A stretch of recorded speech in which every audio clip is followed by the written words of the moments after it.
নাৰ্ছত যিসকলে নিযুক্তি পাইছোঁ, কিছুমানে নগাঁৱত পাইছোঁ, কিছুমানে নলবাৰীত পাইছোঁ, কিছুমানে কোকৰাঝাৰত পাইছোঁ, কিছুমানে তিনিচুকীয়াত পাইছোঁ। যদি উজনি অসমৰ ছোৱালী এগৰাকীয়ে নলবাৰীত নিযুক্তি পাইছে, সদায় মনটোত লাগি থাকিব যে মোক ট্ৰেন্সফাৰ লাগে, ট্ৰেন্সফাৰ লাগে, ট্ৰান্সফাৰ লাগে। এতিয়া আমাৰ অসুবিধাটো ক'ত? মই নলবাৰীৰ পৰা আপোনাক তিনিচুকীয়ালৈকে পঠাই দিলোঁ, কিন্তু তিনিচুকীয়াৰ পৰা যদি নলবাৰীলৈকে কোনোবা এগৰাকী নাহে, ৰাতিৰ ৱাৰ্ডৰ ডিউটিটো কোনে কৰিব? লগৰ ছোৱালী এজনীটো কৰিব নোৱাৰে। পিছদিনাখন অতীত কাম কোনে কৰিব? ৱাৰ্ডত কোনে যাব? আমাৰ অসমত আটাইতকৈ ডাঙৰ কথাটো হ'ল যে সকলোৱে নিজৰটো ভাবিব যে মই যদি ডিব্ৰুগড় তিনিচুকীয়াত যাব পাৰোঁ বা ডিব্ৰুগড় তিনিচুকীয়াত থকা ছোৱালীজনী নলবাৰীত আহিব পাৰে, আমি ভাবোঁ যে আমাৰ কামটো হৈ গ'ল। চৰকাৰেও আনিব খোজে, চৰকাৰৰো কোনো আপত্তি নাথাকে, কিন্তু কোনোবা এগৰাকী যদি তাত নাযায়, আমি মেডিকেল কলেজখন কেনেকৈ চলাম? আজি ইয়াত আমাৰ মেডিকেল কলেজৰ প্ৰিন্সিপালসকল বহি আছে, ছুপাৰিণ্টেণ্ডেণ্টসকল বহি আছে। এগৰাকী নাৰ্ছ ট্ৰেন্সফাৰ হৈ গ'লেও, এগৰাকী ডক্টৰ উইদাউট ৰিপ্লেচমেণ্ট ট্ৰান্সফাৰ হৈ গ'লেও তেওঁলোকৰ বহুত কষ্ট হয়, হস্পিটেলখন চলাব নোৱাৰা হৈ যায়।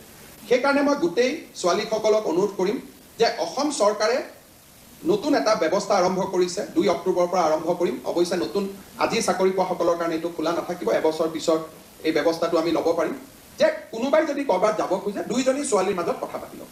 তিনিচুকীয়াৰ পৰা কোকৰাঝাৰত অহাগৰাকী, কোকৰাঝাৰৰ পৰা তিনিচুকীয়াত অহাগৰাকী, পৰ্টেল এটা থাকিব, পৰ্টেলত 2খন এপ্লিকেশ্যন উঠাই দিয়ক, ট্ৰেন্সফাৰ অৰ্ডাৰ নিজে নিজে কম্পিউটাৰৰ পৰা ওলাই যাব, কোনো মানুহৰ তাতো যাব নালাগে।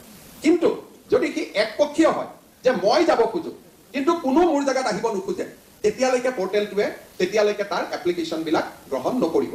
তাৰ কাৰণে আমাৰ 800 ছোৱালী বা আৰু 3000 ছোৱালীয়ে কাম কৰি আছে। নিজৰ মতে মেডিকেল কলেজখিনি সজাই লওক, আমাৰ কোনো আপত্তি নাই, কাৰণ আমি এটা ভাবি নিযুক্তি দিছোঁ।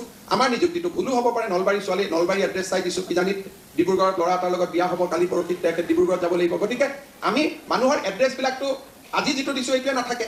আমি সদায় চেষ্টা কৰোঁ যে যদি এই ৰিক্ৰুটমেণ্টতে আপোনালোকে চাব যে তিনিচুকীয়াৰ ফালৰ যিমানে এড্ৰেছ দিছে, আমি তিনিচুকীয়াতে দিব যত্ন কৰিছোঁ। কিন্তু যদি তিনিচুকীয়াৰ পৰা আৰু বেছি ছোৱালী পাছ কৰিছে, লখিমপুৰ ধেমাজিৰ পৰা আৰু ছোৱালী পাছ কৰিছে, তাইকতো আমি নগাঁৱত দিব লাগিব।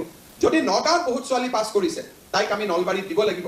সেইকাৰণে নিজৰ ভিতৰতে আপোনালোকে এই হিচাপ নিকাচটো মিলাই ল'লে আমাৰ কোনো অসুবিধা নহয়। বোলে 2জনৰ লগত মিলিব নোৱাৰি, 3জনৰ চেইন এটা কৰিলে মিলাব পাৰি, তাতো আমাৰ আপত্তি নাই যে কোনোবাই ধেমাজি, কোনোবাই লখিমপুৰৰ পৰা নলবাৰীত যাব, নলবাৰীৰ পৰা কোনোবাই ধুবুৰী যাব, ধুবুৰীৰ পৰা কোনোবাই তিনিচুকীয়াত যাব। মুঠৰ ওপৰত আমাৰো ক্ষতি হ'ব নালাগে, আপোনালোকৰো ক্ষতি হ'ব নালাগে। আমাৰ মানে কোন? মোৰ নহয়, ৰোগীসকলৰ। কাৰণ আমি যেনেকৈ ৰোগীসকলৰ কথাটো আটাইতকৈ বেছি